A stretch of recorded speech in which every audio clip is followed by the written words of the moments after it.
good. You know, I think one of the things that our viewers will be interested in, particularly our current students and our alumni, is the timeline for the program. And I know that you've kind of, in preparation for talking with me, and we've talked off camera about this, I know you've sketched out a timeline. Could you maybe just, walk us through that briefly to talk about what are some of the benchmarks and the program from the beginning till the end of your tenure here? Yeah, I retired in 1992, so we'll look at that as a great at the end. Okay. What I can do, I believe, is just highlight the groups I worked with at times, and try to highlight in particular point that I think in the timeline that it was critical. That sounds great. Well, let's see here. I completed my PhD in 1969, 40 years ago. That's an amazing time, okay? And during the process of my PhD preparation, I received 2 grants from the U.S. Office of Education to do research in ISD. And I really benefit from that. That was in 1969. Baltimore City, we worked with them from 1970 to 1974, 4 years working with them, without any cost to them. And then the 2 books I've mentioned so far, How to Meet Accountability, we published that in 1973. The Successful Teacher was in 1976. I'm just looking here. I've already mentioned the fact that in 1973, we worked with Gallaudet. Okay. And well, in 1977 to 1978, we worked with Washington, D.C. And also in 1975, we worked with Howard University in helping them to develop their pharmacy program using performance-based approach. Let's see, what else? Going on down the line. Well, in 1977, I became chair of the graduate program, and that was a critical point. I was really a strong believer in what we were doing, and I thought had the backing of our education division to develop the program, so I enjoyed that situation. That became a critical point.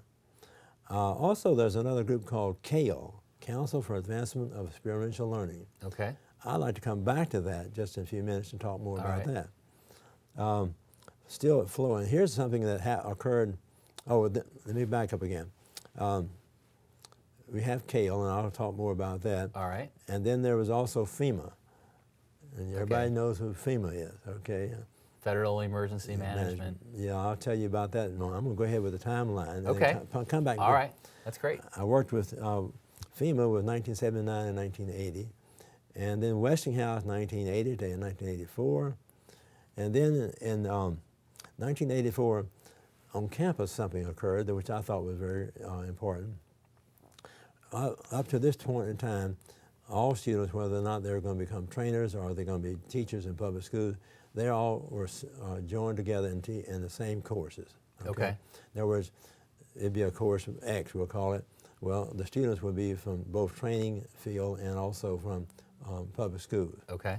But in the year 1984, we separated them.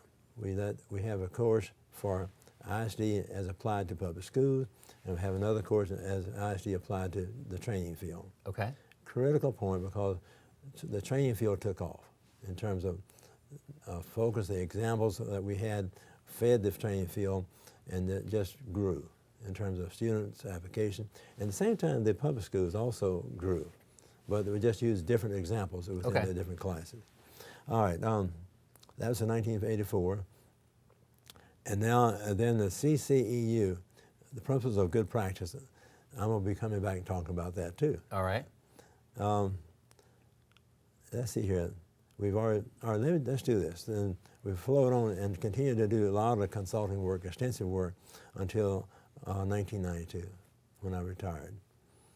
So as we go ahead here, I'll be glad to come back and talk about Kale, if you like. Yeah, I've worked with Kale a little bit, and I think it's a great organization. Why don't you tell about your relationship with them and how that developed and how that worked? Well, you have to go to a grocery store, okay, for things just to get started. Turns out, well, one day I was in the giant grocery store. Okay. And I met a friend of mine, Morris Keaton. This is all in Columbia. And we both began to ask the question, what are you doing these days? Well, what are you doing these days? Morris began to express keen interest in what I was doing, which is really training people how to develop management objectives and instructional objectives, Okay. and how to apply them in a learning setting. He said, Marvin, if I were able to get some support, could you do me a favor? Now, this took quite a while to discuss this over time, and said, I'd like for you to train faculty in colleges on how to teach by objectives. Okay. Now, notice he's using the terminology teach by objective. That's language that they understood. But what they really were asking for is the ISD process. Well, it turned out that he went off and got some grant money, and I agreed to work with him for a year. All right. And I got permission from the university to get a leave of absence so we could work together. And and I became the director of a 60 college project, which was to train the faculty in 60 colleges. Wow. Now, that's what I said, wow. They asked, they asked me at the same time, would you develop manuals to support your approach and the way you're doing teaching, developing objectives. And so, I did. I developed the 4 books, but I was flown over the country just from one site to another site, and in each site there may be at least 10 colleges represented. And I was flown across this country back and forth, writing those 4 books, and at the same time teaching the faculty members in some 60 colleges. Now, that was a workout, I'll tell you. Wow, you were very much in demand, sounds like. I was in demand. The ISD process was in demand. That was interesting. Yeah, so the name of the 4 books I developed, one of them was called Developing Program Maps. Surprise, Okay. surprise, surprise, okay? Familiar theme. Yeah, developing learning outcome, Okay. developing assessment tasks, and then another one called Samples of Program Maps, okay? But these books, and by the way, I may have a copy of them. I'll have to dig that out later. Okay. But give you copies of them, show examples. But anyway, Kale was an organization who wanted to get approval for experiential learning. Okay. And the problem they were running into was the fact that they could not define what these people could do in terms of experiential learning. Marsh Keaton recognized that if you could get them spelled out in terms of behavioral objectives, you're spelled out the skill level. Okay. Then you could compare that with the normal type of courses where they got credit to see if there's a similarity to it. Okay. So anyhow, they were trying to find ways to get that approval. Now. So creating measurable objectives sounds like it was very important. Very important for them in order to get credit for experiential learning. Like internships, that's experiential learning. Okay, let's see what else here we have. The CCEU. Well, what does CCEU stand for? CCEU, the Council for Advancement of, I'm sorry, let me try to spell it out right for you, just 1 second. I stumbled on it. Council on the Continuing Education Unit. Okay. All right, you see why. I was asked to be a member of the writing task force to design the principles of good practice for our continuing education. And there was a large writing task force. I was just one of the members. But it turned out I ended up having to do the major effort in writing designing the principle of good practice. Well, guess what? Where do you think I got information about what should be in that principle of good practice? UMBC's graduate program. If you will read that principle of good practice, you'd be amazed to see how similar it is to what we have here in the ISD program. Okay. So now what we have a situation is that the material that I work with outside the campus was being brought into the campus now, and the students are, as they leave the program, they could very proudly say, look, we know how to apply the principle of good practice, because the principle of good practice reflects the ISD program we have. So you knew what worked in the field, Yes. and then you brought it back to the classroom. Exactly. And this is, And this, again, is the book that came out, The Principles of Good Practice for Continuing Education. Okay. So that means that if any organization wants to conduct continuing education program courses and wants to get credit for it, CCU credit for it, units, then they've got to use these principles of good practice. So Now, you've briefly outlined your long tenure here at UMBC. I'm interested to know, if you look over that time period, what are some of the most satisfying experiences or accomplishments when you look back and say, you know what, I'm really proud of that? I think what I'm most proud about is watching people win. I say it again, watching. I enjoy it so much. And I mean watching people win who are in the graduate program and those who are outside of it. And watching them turn around and help other people, showing other people how to win using the ISD process.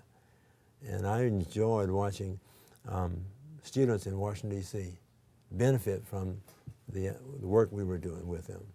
Likewise with Baltimore City. I enjoyed watching the students there and faculty members there enjoy doing what they're doing and seeing them progress. Well, it seems like you've always had a focus on helping people. Oh yeah, yeah, I tell you. It was a powerful decision on my part. When I left engineering, I was a very successful engineer, and I left it for a reason. I felt led, I thought I had something to offer in the field of education. And therefore, I've made sure that I didn't lose my focus during the years as I was involved in ISD, that I was in there for a reason. It wasn't necessarily a reason to make money, because I left that whenever I left engineering. But it was to make a difference in people's lives. And I still have that strong pull. That's a very motivational factor, I would imagine. For me it is, yeah. Really. That's terrific. It was a situation where I enjoyed what I was doing, felt very successful in what we were doing, felt we were being very successful in helping other people, and at the same time establishing a program which had a future. I think this future, with the work that you and others are doing in this program, I really believe it can just continue to grow. I don't know now in terms of how many graduates you have right now or others who are in the program, but it's large. I know that. It is a large program, but we're just building on the foundation that you provided, and like you said, you built on the foundation of others, such as Robert Gagne. Well, I think we are doing a fantastic job doing this 40 years since we started this program. It's got legitimacy, it's got research backing it, and we've got example after example of people winning. I'm talking about organizations winning. It just amazes me to watch and see how it's been applied. Now, to me, it's interesting to ask you, when I ask you what your greatest accomplishments were, and you always deflect that and talk about others being successful. I think that's a very telling comment on your part. You're tremendous man, but you're also obviously very, very humble. Well, that's moving for you to say that. Moving for me. I think this is what we do. Okay. I mean, there is a task, there's a job, there's a what have you, and what do? You go do it. And I never think about, I don't think this is unusual. Okay. For me, it's always, I can just think about situations where, before I retired, this is a side story, okay? We ran into a snag. We had about 15 of our students who were scheduled to graduate if they can pass a research course. And they were not passing. There were 15 of our strong students not passing this research course. And it turned out to be a faculty problem. We had an adjunct faculty come teaching that course. And the result, of course, was that they were failing. Now, I'm worn out already. Well, I'm getting ready to retire. I've got lots of other activities. Yet I had to do something about these 15 people. So I sat down with the dean, and we discussed the situation, and then sat down with the adjunct faculty member. And I agreed to do this. I agreed to give the students a choice. They could stay with him if they like, or I would teach a research course. And I know about research. I know how to do research. And lo and behold, they accepted that. And it became a very satisfying thing to work with those 15 students, and then to be successful in the course, and then therefore they were ready to graduate.